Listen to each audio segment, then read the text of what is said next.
you heard Mr. Trump, congressional approval not needed. What do you make out of that? He is mistaken. I think he'll find that out pretty soon. I'm just hoping that we get enough Republican members to support our position to actually assert Congress's authority in a situation like this.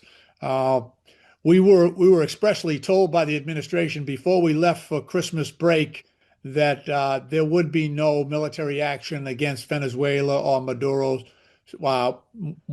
before we left for Christmas break. So this came as a surprise to us early this morning, and there are a host of reasons why this was a dangerous situation to put our sons and daughters in uniform in, even though Maduro was a legitimate target because of the indictment that was handed down back in 2020. So, but to do this with a military strike, I think was over the top.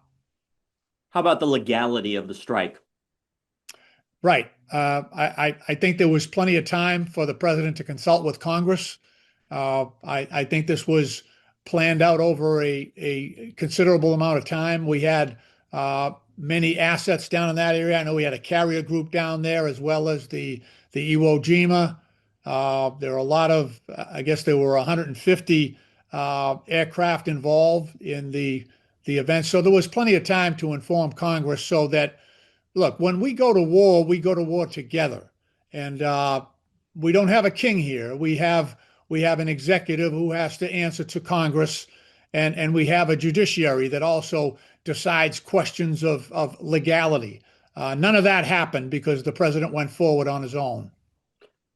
What about Mr. Trump's comments that we're going to run the country, maybe for a year? Laughable.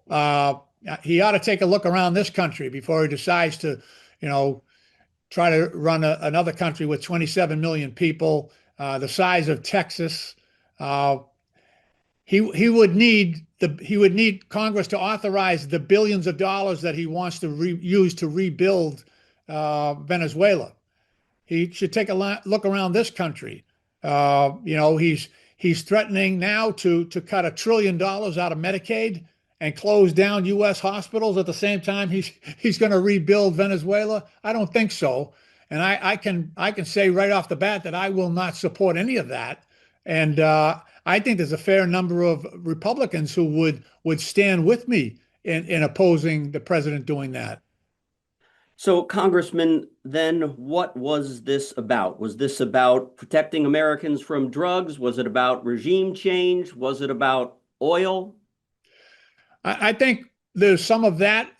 So, first of all, it wasn't about drugs because the president has just pardoned, Mr. Enriquez, who was supposed to do 45 years in prison for shipping tons of cocaine into the United States. The president just pardoned him. He was only convicted in 2022.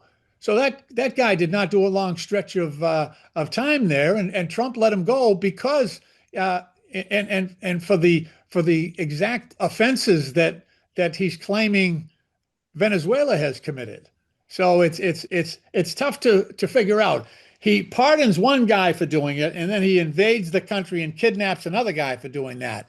So there's no, it is frustrating to try to figure out any logical rationale for what the president is doing right now. I think oil has a little bit to do with this. I'm not quite sure the degree to which it does, but certainly I think it's got something to do with it. And I also think there's a little bit of wag the dog going on here. The president is facing a lot of pressure under the Epstein, investigation. There's a lot of questions about his activity here. We've come up with 132 emails. We now know that he flew a number of times with young women and flew with Ghislaine Maxwell, the woman that he just took out of a maximum security prison and put her in a much more lenient prison. So there's a lot going on here, and none of it's good. Yeah, so you're suggesting this is a don't look over here type of game. Right, of course. Okay.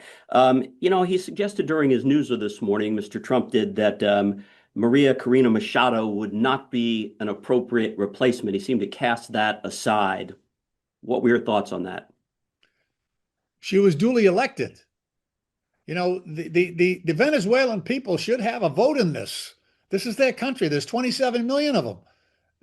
They have had democracies in the past. She ran against Maduro and won decisively. And the whole reason for removing Maduro was to allow her to take her rightful place as president of Venezuela. And now the president's saying, no, no, no, we're not going to do that. She can't handle it. Nice lady, but we're not going to let her do that. He's going to dismiss the democratic process, which he has done before in this country. So yeah, you know, I think our neighbors around the world are looking at us and saying, "What the heck is going on here?" And I think that Russia and China are looking with special interests because if we can do this, if might is more important than right, then China can go into Taiwan, Russia can go into Ukraine, and it's gangster nation for everyone, you know, and that's a terrible outcome. Steve, I know you got to hold to time here, but what realistically can Democrats here do in the short term?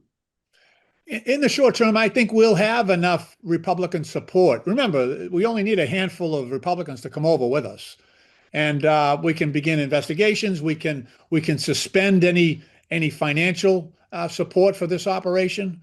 We can, you know, begin a diplomatic effort. We can, you know, propose, you know, a joint agreement with the new president of Venezuela, the elected president of Venezuela, because I think you're going to have chaos and it'll be a terrible situation within Venezuela if chaos is allowed to reign. You know, you have a group of people, including the military, that were supporting Maduro. And you have a huge block of people that supported Maria Corina Machado. Machado, right? And so, you know, the makings there of a civil war are very present. The other piece is this: Venezuelans elected their president. For the U.S. president to discard their wishes, I think will invite hostility against the United States. We saw this in Cuba, where Fidel didn't have a lot of support until we ostracized him and tried to make an example out of him. And it caused the local population in Cuba to rally around Fidel Castro. So there's the danger of that happening too, that because of U.S. overreach, it may cause a backlash against U.S. influence in the region, not just in Venezuela, but all across South America. Congressman Steve Lynch, thanks for joining us. Appreciate it. Thank you, Ken. Good to All right, speak. take care.